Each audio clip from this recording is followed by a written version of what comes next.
Hulk no Galo, Diniz demitido e uma negociação muito suspeita envolvendo o atacante Brenner. Essas notícias e muito mais você acompanha no vídeo de hoje. E aí pessoal, eu sou o Juniro e vamos falar de futebol, né? Essa semana foi uma loucura no mundo do futebol, mais especificamente na janela de transferências, né? Para começar, temos uma transferência muito suspeita envolvendo Brenner, né? Ele foi ao FC Cincinnati, ou Cincinnati FC, algo do tipo. Não sei, eu só sei que essa transferência girou em torno de 18 milhões de euros. Exatamente, isso se você converter a nossa moeda, chega a quase 100 milhões de reais. E assim, Brenner vai chegar lá com um salário muito alto, né? Tem especulações aí dizendo que ele vai ganhar em torno de 1 milhão de reais por mês. Sim, 1 milhão de reais. Isso é o que, sei lá, Gabigol ganha, isso é o que Daniel Alves ganha, né, de salário.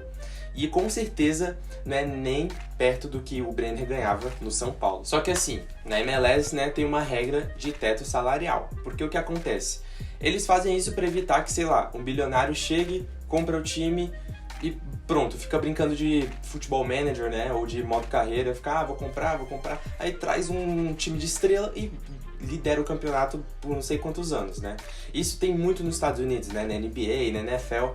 Eles sempre tentam, de alguma forma ou de outra, equilibrar o campeonato, né? Tentar buscar, assim, para o campeonato ficar mais divertido, vai ficar mais, né, entretenimento ficar melhor, para um time não ficar liderando sempre. Mas o que acontece? Eles têm essa regra de teto salarial, a não ser que o jogador tenha 23 anos. Exatamente. Eles têm uma regra lá de incentivo, que o nome é Young Designated Player, ó. Pô, tu quer ser mais que eu? Tá de sacanagem. Pô, a gente tá brincando, velho. Mas é o seguinte, essa regra diz que jogadores abaixo de 23 anos, né, quando você pode contratar e o salário deles pode extrapolar o teto salarial, né? Ele de alguma forma assim não vai contar tanto na hora de você ver a folha salarial, né, do clube e ver se está ultrapassando o teto ou não. Por que eles fazem isso? Para incentivar que jogadores sub-23 venham para a Liga da MLS. Por que acontece? O grande sonho da MLS qual é? É atingir o mercado europeu, atingir o mercado chinês, né, do futebol, que é o que dá dinheiro, claro, eles não são bobos. Mas o que acontece? A MLS, ela ultimamente está trazendo muito jogador novo, né? Se você acompanha muito futebol, você pode lembrar do Ezequiel Barco, que era uma sensação na Liga Argentina e na Libertadores também. E ele acabou indo para a MLS, não deu tanto certo e tal, mas foi uma tentativa. Agora eles estão muito atrás disso. Eles estão atrás de jovens sul-americanos para chamar para a liga deles. Ele jogar um pouco lá e já ser vendido. Então o Brenner vai vir com um salário muito alto, extrapolando o teto salarial que eles têm na liga. Mas tem algo estranho aí, né? Assim, tudo bem, tem esse incentivo, a tendência é que jogadores sub-23 comecem a ir mais para a MLS, né? Porque muito se falava que só jogador em fim de carreira ia para lá, e isso causou muita revolta nos torcedores da MLS, com razão, né? Mas o que acontece? Foi uma coisa muito estranha que causou muito impacto, principalmente na torcida do tricolor paulista, né? Claro. Porque assim, o Brenner ele tinha mercado na Europa. Você não pode falar, não tinha e tal. Pelo menos a especulação tinha, né? Tinha times sondando ele, como Ajax, como Arsenal, né? Já dito. Ou seja, ele tinha um mercado na Europa. E o que deixa as coisas mais estranhas ainda foi que a diretoria afirmou que o Brenner pediu pra sair. Como assim? O cara tava bombando aqui, era um jovem de 21 anos, bombando aqui na Liga, né, no Brasileirão. E ele pede pra sair assim, numa fase ótima que ele tava, com 22 gols na temporada, que não é todo atacante que consegue isso, né, aqui no Brasileirão. E outra, por que ele iria pra MLS, né? Por que ele ia fazer isso, assim? Tudo bem ele querer sair agora, ele ter pressa, mas por que ele iria pra Liga Americana e não pra outra Liga da Europa, algo do tipo, que ele tivesse mais visibilidade? O que acontece? Muita gente pode falar também que é pelo salário que ele vai ganhar, né? 1 milhão de reais por mês não é pra qualquer jogador. Pode ser uma chance, ele pode pensar na família dele, né, também, para se mudar, né, para Cincinnati, para os Estados Unidos e para ganhar esse salário. Mas o que acontece? O São Paulo ele vendeu muito nas pressas, assim. Parece até que o Brenner queria ir para esse time em específico. Porque assim, o sonho, tudo bem que foi muito dinheiro envolvido nessa transferência e o São Paulo vai pagar suas dívidas com ele. Só que assim, o grande desejo do São Paulo era manter o Brenner no time, isso não é dúvida, né? A alta multa rescisória que ele colocou no atacante era uma forma de dizer isso, né? Era uma proteção que eles tinham, que o atacante ia continuar no time paulista. Fora que também a cidade que ele vai ficar, né, Cincinnati, é uma cidade muito bonita, diga-se de passagem. Mas tem coisa aí, pessoal, veja só. O Brenner, agora, recentemente, né, ele trocou de agente. Sim, agora ele está sob os cuidados de Giovanni Bertolucci. Quem é esse cara? Ele é só um dos agentes brasileiros, né, de jogador de futebol, claro, mas com mais reconhecimento, né, na Europa. Ele é muito conhecido lá na Europa e é muito cobiçado pelos jogadores brasileiros, né? Para ter uma oportunidade de jogar lá fora, no exterior. E assim, muita gente diz que foi bobeira, foi burrice, né? Podemos dizer assim, o Brenner ter escolhido jogar na MLS. Só que assim, como ele está sob os cuidados do Bertolucci, ele não foi lá ao acaso. O Bertolucci não é um amador. Ele não iria lá, só pelo dinheiro, algo do tipo, né? Então tem coisa por trás daí. Tem coisa.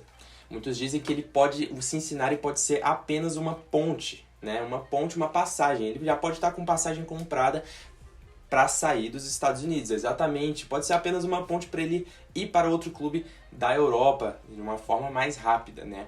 Porque, querendo ou não, os times brasileiros andam revelando muitos jogadores para o exterior, só que isso costuma demorar um pouco, né? A gente tem algumas exceções como Vinícius Júnior, Rodrigo, mas isso costuma demorar um pouquinho para acontecer. E essa poderia ser uma forma mais rápida do Brenner alcançar o futebol europeu. E agora, galera, por essa muita gente não esperava, né? Hulk é do Galo, exatamente. O Galo ficou doido, literalmente, e contratou Hulk e Dodô, né? Recentemente foi anunciado, mas com certeza Hulk foi a principal contratação do Galo nessa temporada. Até o momento, né? Nunca se sabe. E ele também foi a maior contratação da janela do Brasileirão, com certeza, né? Tem gente por aí dizendo que o Atlético Mineiro vai virar o novo Cruzeiro. Porque que acontece? Fica comprando jogador, gastando com salário, esperando o título e não ganha o título. E aí como é que vai pagar essas contas, né? Como é que vai pagar esse salário aí dos jogadores, né? Porque o Hulk, rapaziada, o Hulk não chegou de graça. Ele vai receber um dos maiores salários, ele vai receber salários super acima da média, né? Isso já foi dito. Então, assim, o Galo deve ter algum plano, mas só não pode ser o mesmo plano do Cruzeiro, né? Porque eles tinham um plano de contratar jogador e ganhar títulos, mas isso não aconteceu. E eles acabaram jogando a Série B por 2 anos seguidos, né? Agora vai ser o segundo ano seguido do Cruzeiro na Série B. E o Hulk tem grandes chances de já começar a jogar no Campeonato Mineiro contra o RT nesse próximo final de semana. Então a gente já vai ver o Hulk com aquela perna grande, forte e, meu Deus, o cara é literalmente um Hulk, né? E a gente vai ver ele em ação no Campeonato Mineiro no próximo final de semana. Agora vamos voltar para o São Paulo. Diniz foi demitido, simples assim. Vocês sabem como o futebol é, né? Tem muito comentarista aí, muita gente resultadista, oportunista, né? Porque o que acontece? Tinha muita gente falando que o Diniz, né, ele era o melhor técnico do Brasil. Quando ele tava com a bola toda lá, ganhando tudo, né? Ele tava em outro patamar, né? Podemos dizer assim. Mas só na época. É muito precipitado dizer que o cara era o melhor técnico do Brasil. Era só meia temporada de sucesso no São Paulo. E olha que ele começou a temporada mal ainda. Muitas pessoas falam que agora ele voltou ao normal, que antes era só uma fase boa que ele estava vivendo com o time paulista. Será? Bom, São Paulo estava em primeiro colocado no Brasileirão. Isso ninguém pode negar. E agora vem caindo muito rendimento e hoje está em quarto na tabela, vindo de 6 jogos sem vencer. Isso, para quem quer ser o campeão do Brasileirão, é muito pouco, né? Não tem como. Bom, e é isso, pessoal. O vídeo de hoje vai chegando ao fim. Foi curtinho esse novo formato aqui, trazendo notícias para vocês, comentando de um jeito diferente. E aí, o que acharam?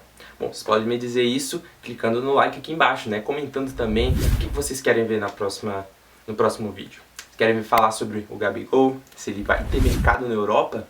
Olha só, podemos falar também na fase do Corinthians, o que vai acontecer? Então, muito obrigado por assistir esse vídeo, até a próxima e tchau!